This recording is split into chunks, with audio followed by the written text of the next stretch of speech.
So, what do you have? I have a new autograph book.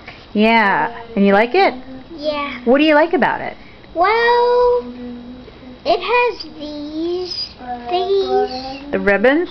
Yeah, the ribbons, You like the on ribbons? the side to hold the spine together. Mm-hmm. And I like that it's handmade too. And little Mickeys at the top and the bottom. Yeah. And it looks, it's nice. It's got quite a few pages, doesn't it? It looks like you've got a lot of room for different autographs. Yeah. As long as the characters don't write too big. Well, they always write big. They've got to write big. But I'm still sure you'll have plenty of room. Because you've got the front and back of each page. Luke, Dorothy? can you Honey? please Honey? just not say Okay, that so right that now? kind of ruins Whoops. the movie. That's okay.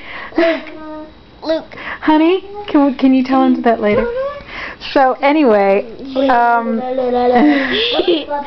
and it has your name on it, so it was made just for you, which is especially nice. Never mind the Luke stuff. Yeah, that's right. All right, well, can you say thanks? Casey made it. Can you say thanks to Casey? Thanks, Casey. All right, good night.